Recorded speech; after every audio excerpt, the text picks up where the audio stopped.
హైదరాబాద్ లో జరగబోయే మనీ మంత్ర money manifestation classes కి ఇప్పుడే కాల్ చేసి రిజిస్టర్ అవ్వండి. నమస్తే, వెల్కమ్ టు సుమన్ టీవీ. రోజు మనతో పాటు ఉన్నారు Suman TV chief editor Keshav గారు. మాట్లాడతాం. నమస్తే సార్. నమస్తే అండి. సార్, వైసీపీలో అరెస్టులకు పర్వం కొనసాగిందని అనుకోవచ్చు అంటారా? నిన్న పోసాని గారి అరెస్ట్ తోటి ఆయన్ని అరెస్ట్ చేయడము, మళ్ళీ ఆయన మీద కొన్ని కేసులు, నాన్ బెయిలబుల్ వారెంట్ కేసు కూడా ఆయన మీద ఫైల్ అయింది. ఏంటి సార్, ఎలా చూడాలి? చాలా మంది సార్ రెడ్ బుక్ లో అనుకున్న పేర్లలో అసలు పోసాని కృష్ణమురళి గారు ఉంటారని అనుకోలేదు. ఎందుకంటే ఆయన ఎప్పుడైతే వైసీపీ ప్రభుత్వం పోయిందో, కూటమి ప్రభుత్వం వచ్చిన తర్వాత ఒక ప్రెస్ మీట్ పెట్టి ఇంకా నేను రాజకీయంగా పూర్తిగా తప్పుకుంటున్నాను, ఏ మాటలు నేను ఇంకా మాట్లాడను రాజకీయంగా అని ఆయన ఒక ప్రెస్ మీట్ పెట్టి అనౌన్స్ చేసేసారు. ఆయన అసలు ఎవరికీ లేదు ఆయన ఉన్నారు ఈ అరెస్టుల్లో అని ఎవరు అనుకోలేదు. కానీ అనూహ్యంగా ఆయన్ని నిన్న అరెస్ట్ చేయడం అనేది ఒక షాకింగ్ న్యూస్ అనే అనుకోవాలి. ఎలా చూడొచ్చు సార్? అంటే ఒకటి, ఇప్పుడు ఒక మర్డర్ చేసేసి తప్పు అయిపోయింది, నేను పశ్చాత్తాపడుతున్నాను, ఇక మీద ఎలాంటివి చేయను అని చెప్పేస్తే భారత శిక్షా స్మృతి వదిలేస్తుందా? లేదు. అదే ప్రశ్న విజ్ఞులు, పండితులు, ప్రాజ్ఞులు అయినటువంటి పోసాని కృష్ణమురళి గారు తనకు తాను వేసుకోవాలి. ఎందుకంటే ఆయన ఉపయోగించినటువంటి భాష కానీ, ఆయన మాట్లాడినటువంటి విధానం కానీ, ఆయన బాడీ లాంగ్వేజ్ సరే అది పక్కన పెట్టండి. ఎందుకంటే ఆయనకు ఉన్న వీక్నెస్లు కొద్దీ ఆయన మూమెంట్స్ వేరేగా ఉంటాయి, ఆయన ఊగిపోతాడు ఆవేశంతో, ఇది అందరికీ తెలిసిందే. కానీ ఆయన మాట్లాడిన భాష, మంచి రచయిత కదా, గొప్ప గొప్ప సినిమాలు తీశాడు కదా, రెవల్యూషనరీ సినిమాలకి రాశాడు కదా, పవిత్ర బంధం లాంటి సినిమాలకి ఎంత చక్కగా రాశాడు, ఎంత గొప్ప రైటర్ అని చెప్పని ఇమేజ్ వచ్చింది ఆయనకి. డైరెక్షన్ కూడా చేశాడు కదా సినిమా ఇండస్ట్రీలో. రియల్ లైఫ్లో ఇంత వైల్డ్గా, వైలెంట్గా, క్రూయల్గా ఉంటారా అని అనిపిస్తుంది కొన్ని ఆయన మాట్లాడినవి కనుక వింటే. తల్లి లేదు, భార్య లేదు, ఎవరు, మీరు ఒక 2 నిమిషాలు ఇది వినండి.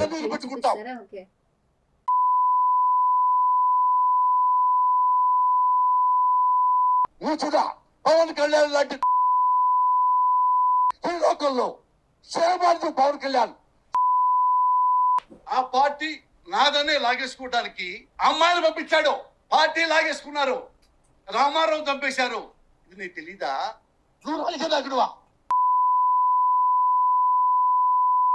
మీ కొడుకు లోకేష్ లాగా తాగుమూతలు కాదు, నీ కొడుకు లోకేష్ లాగా తిరుగుమూత కాదు, నీ కొడుకు లోకేష్.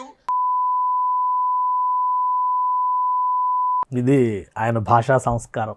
ఏంటి సార్ అసలు ఆయన రాజకీయంగా ఎప్పుడన్నా, అంటే పొలిటికల్గా ఎప్పుడన్నా ఒక పార్టీ నుంచి పోటీ చేయడం కానీ, ఆయన పొలిటికల్ జర్నీ ఏ విధంగా ఉంది వైసీపీ కాకుండా? అంటే ఒక విధంగా చెప్పాలంటే సొసైటీలో కొంతమంది ఎమోషనల్ ఫెలోస్ ఉంటారు. సో అలాంటి వాళ్ళలో పోసాని కృష్ణమురళి ఒకడు. నాకు తెలిసినటువంటి రాజకీయంలో చూస్తే కూడా 1999లో ఉమ్మడి ఆంధ్రప్రదేశ్ ఎలక్షన్స్ జరిగినప్పుడు ప్రముఖ పత్రికల్లో పెద్ద ప్రకటన ఇచ్చాడు. చంద్రబాబు నాయుడు గారు అంత గొప్ప దార్శనికుడు లేరు, ఆయన పరిపాలిస్తున్నటువంటి విధానం అద్భుతం, అజరామరం, మీరందరూ ఓటు వేసి గెలిపించండి అని చెప్పి తెలుగుదేశం పార్టీకి మద్దతుగా ఆయన ప్రకటించారు. ఇప్పుడు ఇదే మాటల్లో ఆయన రామారావు గారిని పొడిచి చంపేశారు. అంటే అప్పుడు తెలియదు, 99లో తెలియదు ఆయనకి. అప్పుడు చంద్రబాబు నాయుడు గారు గొప్పగా కనిపించారు. ఎందుకు కనిపించారో ఆయనకే తెలియాలి. తర్వాత 2004 ఎన్నికల తర్వాత అనుకుంటా రాజశేఖర రెడ్డి గారు అద్భుతంగా పరిపాలిస్తున్నారని చెప్పని రాజశేఖర రెడ్డి గారి మీద ప్రకటనలు వేశారు ఎలక్షన్స్ టైంలో. తర్వాత 2009 ఎలక్షన్స్లో ఆయన ప్రజారాజ్యం పార్టీలో చేరారు. చిరంజీవి గారి దగ్గర నేరుగా పార్టీలో చేరారు.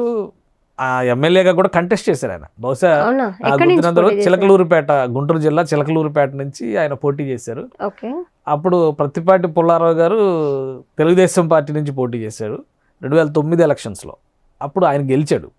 సెకండ్ ప్లేస్లో కాంగ్రెస్ పార్టీ నుంచి మర్రి రాజశేఖర్, ఇప్పుడు వైఎస్ఆర్సీపీలో ఉన్నటువంటి నాయకుడు, ఆయన పోటీ చేశాడు. ఆయన సెకండ్ పొజిషన్లో ఉన్నాడు. ఆయనకి 57,000 ఓట్లు ఎంత వచ్చినాయి, మొత్తం మీద 19,000 ఓట్ల మెజారిటీతో ఆయన గెలిచాడు. 3వ స్థానంలో పోసాని కృష్ణమురళి ఉన్నాడు. ఈయనకి మొత్తం మీద వచ్చిన ఓట్లు 14,000 ఓట్లు. చిరంజీవి ప్రజారాజ్యం పార్టీలో పోటీ చేస్తే ఈయనకు వచ్చిన ఓట్లు 14,000 ఓట్లు. గెలిచిన అభ్యర్థి మెజారిటీ 19,000 ఓట్లు. ఇది పోసాని కృష్ణమురళి డైరెక్ట్ ఎలక్షన్స్లో కనుక వెళితే ప్రజల్లో ఆయన మీద ప్రజలకు ఉండేటువంటి అభిప్రాయం. అది మనం ఒక అంచనా వేసుకుంటే. సో అది అక్కడ వదిలేద్దాం. 2014 సమయంలో రాష్ట్ర విభజన టైంలో కూడా కొన్ని తెలంగాణ ఆంధ్ర వాదాలు వచ్చినప్పుడు కూడా ఈయన రాజకీయాల గురించి మాట్లాడారు. తర్వాత కూడా చంద్రబాబు నాయుడు పరిపాలన సమయంలో రాజకీయాలను ఉద్దేశించి మాట్లాడకపోయినా కానీ నేరుగా జగన్మోహన్ రెడ్డి గారికి మద్దతుగా మాత్రం ఆయన కొన్ని వ్యాఖ్యలు చేసిన సందర్భాలు ఉన్నాయి. అలానే జగన్మోహన్ రెడ్డి గారు చేసినటువంటి కొన్ని దీక్షలకు మద్దతు ప్రకటించినటువంటి సందర్భాలు కూడా ఉన్నాయి. 2019 తర్వాత ఏదో పూనకం పట్టినట్టుగా, పిచ్చి పట్టినట్టుగా ఈ భాష ఇది వింటే ఇవేవో కొన్ని మచ్చుతునకలు ఆయన చెప్పినటువంటి ప్రవచనాల్లో కొన్ని రసగుళికలు అవి. కానీ ఇంకా ఘోరంగా మాట్లాడిన సందర్భాలు కూడా ఉన్నాయి. వీటన్నిటిని అనాల్సినవన్నీ అనేసి ఇప్పుడు నేను మారిపోయాను, సర్వసంగ పరిత్యాగిని, ఎవరిని ఈ స్థాయిలో వైసీపీ నేతలు కూడా ఎవరు మాట్లాడారు. ఎందుకంటే వైసీపీలో కొంతమంది సీనియర్ నాయకులు కూడా బూతుల చిట్టా, బూతుల పర్వం. ఒక విషయం ఇక్కడ గమనించాల్సింది ఏంటంటే, ఈ విషయంలో నా దృష్టిలో పోసాని కృష్ణమురళి కంటే కూడా మొదటి దోషి వైఎస్ఆర్సీపీ పార్టీ, తర్వాత రెండవ దోషి జగన్మోహన్ రెడ్డి. ఎందుకంటే ఒక పార్టీని నడిపించేటువంటి నాయకుడు ఈ భాషా సంస్కారం ఏంటి, మీరు ఎట్టిపోతున్నారని చెప్పాలి. వాళ్ళు మాట్లాడే విధానాన్ని ఆయన ఆస్వాదిస్తున్నారో లేదంటే హర్షిస్తున్నారో, అద్భుతంగా మాట్లాడి ఇంకొంచెం మాట్లాడండి అని చెప్పి వెన్నుతట్టి ప్రోత్సహించారో తెలియదు. అతడికంటే గనుడు ఆచంట మల్లన్న అన్నట్టుగా ఒకరు ఒడ్డున మాట్లాడితే ఇంకొకరు నదిలో దిగి మాట్లాడారు. ఇష్టం వచ్చినటువంటి భాష, బజారు భాష, అసలు సంస్కారహీనమైనటువంటి భాష. ఒకవేళ పిల్లలు కనుక వింటే రాజకీయాల్లో ఇలా మాట్లాడితేనే రాణిస్తారేమో అనుకునేటువంటి భాష మాట్లాడారు. దానికి ప్రాయశ్చిత్తం ఉండాలి కదా. సో ఆ క్రమంలో నాన్ బెయిలబుల్ అంటే కులాల మధ్య మాట్లాడారు. ఇప్పుడు ఈ లిస్టులో ఇంకా ఉన్నారు కదా కొంతమంది. పేరు నాని గారు ఉన్నారు, ఆయన చాలా కాలం నుంచి రాజకీయాల్లో ఉన్నారు. ఈ మధ్యకాలంలో ఏమొచ్చిందో ఆయన మనకు తెలియదు, కానీ మేం పలానా నా కొడుకులో ఆ కులాల పేర్లు చెప్పి మరీ మాట్లాడాడు ఆయన. కులాల మధ్య రెచ్చగొట్టేటువంటి వ్యాఖ్యలు, వ్యక్తుల్ని కించపరిచేటువంటి వ్యాఖ్యలు, తల్లుల్ని, తండ్రుల్ని, వాళ్ళ చరిత్రని, వంశాన్ని, ఇంట్లో ఉన్న ఆడవాళ్ళని వదిలిపెట్టకుండా మాట్లాడేటువంటి భాష మాట్లాడే వాళ్ళకి ఖచ్చితంగా నాలుక మీద వాత పెట్టాల్సినటువంటి బాధ్యత ఆ రాజకీయ పార్టీది, ఆ పార్టీ అధినేతది ఉంటుంది. అది సవ్యంగా చేయలేదు కాబట్టి ఈరోజు పర్యవసానం అనుభవిస్తున్నారు. తెలుగు రాజకీయాల్లో లాస్ట్ ఒక 30 ఏళ్ల నుంచి చూస్తే, 50 ఏళ్ల నుంచి చూసామనుకోండి, ఎన్టీ రామారావు గారు వచ్చినప్పుడు ప్రతిపక్ష భాషా శైలి ఒక రకంగా ఉండేది. కాంగ్రెస్ వాళ్ళని కూడా ఆయన దుష్ట కాంగీయులు అనేవాడు, కానీ ఎవరిని బూతులు తిట్టేవాడు కాదు. అదొక శైలి. అలానే చంద్రబాబు నాయుడు గారు అధికారంలోకి వచ్చిన తర్వాత ఈయనని టార్గెట్ చేసి మాట్లాడినటువంటి విధానంలో కొంత డీవియేషన్ వచ్చింది. ఆ తర్వాత తెలంగాణ ఉద్యమం పేరుతో కేసీఆర్ గారు తీసుకొచ్చినటువంటి పార్టీ అది కొంచెం బరితెగింపు రాజకీయాన్ని అలవాటు చేసింది వాస్తవానికి. ఇప్పుడు దాని పర్యవసానం అక్కడ కేసీఆర్ గారు అనుభవిస్తున్నారు. ఎందుకంటే ఆయనకంటే 2 అడుగులు ఎక్కువ వేసి బీజేపీ నాయకులు బండి సంజయ్ కానీ వీళ్ళు కానీ దూకుడుగా రాజకీయం నడిపించారు. రేవంత్ రెడ్డి కూడా ఇంకొక 2 అడుగులు ఎక్కువ వేసి ఆయన ఇష్టం వచ్చినట్టు చడామడా చెడుగుడు ఆడారు. ఈరోజు పర్యవసానం ఎవరు అనుభవిస్తున్నారు? కేసీఆర్ గారు, ఆయన ఫ్యామిలీనే కదా. సేమ్ అదే పరిస్థితి. జగన్మోహన్ రెడ్డి గారు అధికారంలోకి ఎలాగైనా రావాల్సిందే అని చెప్పని ఈ జనరంజకమైన భాష అనుకుని బహుశా ప్రోత్సహించినట్టున్నారు. అందుకని వీళ్ళు ఇష్టం వచ్చినట్టు చెలరేగిపోయి మాట్లాడారు. ఇప్పుడు వాటిని ఆయన ప్రాయశ్చిత్త ప్రకటన చేసినంత మాత్రాన్ని ఆయన ఎందుకు వదిలేస్తారో చెప్పండి. ఇప్పుడు బిఎన్ఎస్ సెక్షన్ ప్రకారం 111(3)(5) ఏదో పెట్టారు, నాన్ బెయిలబుల్ ఇదని చెప్పన్నారు. 353 సెక్షన్ పెట్టారు. ఇంకోటి ఏంటో వైసీపీ నాయకులు అందరూ కూడా మై హోమ్ భుజా అపార్ట్మెంట్లో దాక్కోవడం మానేయలేము బహుశా, లేదా వాళ్ళ ఇల్లు ఉంటే కూడా ఖాళీ చేసుకోవాలి, అది అచ్చొచ్చినట్టు లేదు, అందరూ అక్కడే దొరికిపోతున్నారు. ఇప్పుడు ఈయన రెండో వ్యక్తి వల్లభనేని వంశీ తర్వాత. సో ఏం జరుగుతుందో అక్కడ అనేది ముందు చెక్ చేసుకోవాలి. పార్టీలో ఒక అంతర్గతంగా ఒక చెక్ సిస్టమ్ ఉండాలి. ఒక ఎగ్జాంపుల్ చెప్తాం మీకు. ఇప్పుడు జీవీ రెడ్డి అనే ఆయన ఫైబర్ నెట్ చైర్మన్గా రాజీనామా చేశారు. ఆయన ప్రెస్ మీట్ పెట్టినటువంటి విధానంలోనే లోపం ఉంది. You are not following the procedure అని చెప్పని అధినేత క్వశ్చన్ చేశారు. చంద్రబాబు నాయుడు గారు వాళ్ళ పార్టీ అధినేత ప్లస్ అక్కడ అడ్మినిస్ట్రేషన్ హెడ్, ఆయన క్వశ్చన్ చేశారు, నువ్వు పర్మిషన్స్ తీసుకుని ప్రెస్ మీట్ పెట్టావా, ఎండీతో డిస్కస్ చేసావా, ఏం జరిగింది? ఇదే కదా బయటకు లీక్ వచ్చింది కూడా అదే కదా. సరే ఈయన మనస్తాపానికి గురయ్యారు, ఏదయ్యారు, వాళ్ళు కూడా వెంటనే లైట్ తీసేసుకున్నారు. మీరు రాజీనామా చేశారు, వాళ్ళు యాక్సెప్ట్ చేస్తారు, అయిపోయింది, నిమిషాల్లో పని అయిపోయింది. అలాగా ఒక చెక్ సిస్టమ్ ఉండాలి. మీరేం చెక్ సిస్టమ్ పెట్టారు? తిడితే శభాష్ అన్నారు, నాని తిడితే అద్భుతం అనేసరికి నానిని చూసి ఇంకో 4 నానీలు తయారయ్యారు, ఇంకో 4 ప్యారడీలు తయారయ్యారు. చివరికి ఇలాంటి పరిస్థితి ఎదుర్కో. కాబట్టి ఇది ఆగేది కాదు, ఇంకా లిస్టు ఉండొచ్చు. ఎందుకంటే ఒకరిని మించి ఒకరు అనిల్ కుమార్ యాదవ్ వరకు, కొడాలి నాని దగ్గర నుంచి అనిల్ కుమార్ యాదవ్ వరకు అసెంబ్లీలో మాట్లాడినటువంటి భాష ఎంత దిగజారుడు భాష అంటే, తెలుగు భాష ఎంత హీనంగా ఉందా అనిపించేటువంటి భాష. ఇతర రాష్ట్రాల్లో వాళ్ళు కనుక ఆంధ్రప్రదేశ్ వార్తలు చూస్తే అసలు ఇంకా తలదించుకునేటువంటి భాషను ఉపయోగించిన సందర్భాలు ఉన్నాయి. ఖచ్చితంగా చర్యలు తీసుకోవాలి. ఇది రెడ్ బుక్లో వచ్చిందా, బ్లూ బుక్లో వచ్చిందా, ఎల్లో బుక్లో వచ్చిందా, ఏ బుక్లో వచ్చిందా అనేది కాదు. ఒక సమాజానికి సంస్కారం ఉంటుంది. ఆ సంస్కారాన్ని పరిరక్షించాల్సినటువంటి బాధ్యత రాజుకు ఉంటుంది. రాజు అంటే పరిపాలించేవాడు, ఎవరు పరిపాలిస్తే వాడు. దాన్ని పరిరక్షించలేని వాడు పనికిరాని వాడు అని చెప్పి జనం బయట కూర్చోబెడతారు. అదే జరిగింది ఆంధ్రప్రదేశ్లో. ఈరోజు చంద్రబాబు నాయుడు గారు కనుక వీటిపైన చర్య తీసుకో, ఇప్పుడు ఎవరినైనా వదిలిపెట్టాడు ఆయన. ఇప్పుడు నేను వినిపించినటువంటి 30 seconds మాటల్లో లోకేష్ గారిని, చంద్రబాబు నాయుడు గారిని, పవన్ కళ్యాణ్ గారిని, ఈ అవకాశం వచ్చిన వాళ్ళందరినీ తిట్టారు కదా. సో కాబట్టి అంత ఈజీగా మనం చెప్పేసి రేపు రామ్ గోపాల్ వర్మకు కూడా ఉంటుంది, నేను ఇక్కడి నుంచి సినిమాలు తీయను అంటే ఏ సినిమాలు తీస్తావా నువ్వు? నీ మొహానికి అసలు సినిమాలు తీసే నాలెడ్జ్ కానీ ఇది కానీ ఉందా? రామ్ గోపాల్ వర్మ అనేటువంటి వ్యక్తి 2000 సంవత్సరం ముందర వరకు ఒక లెజెండ్.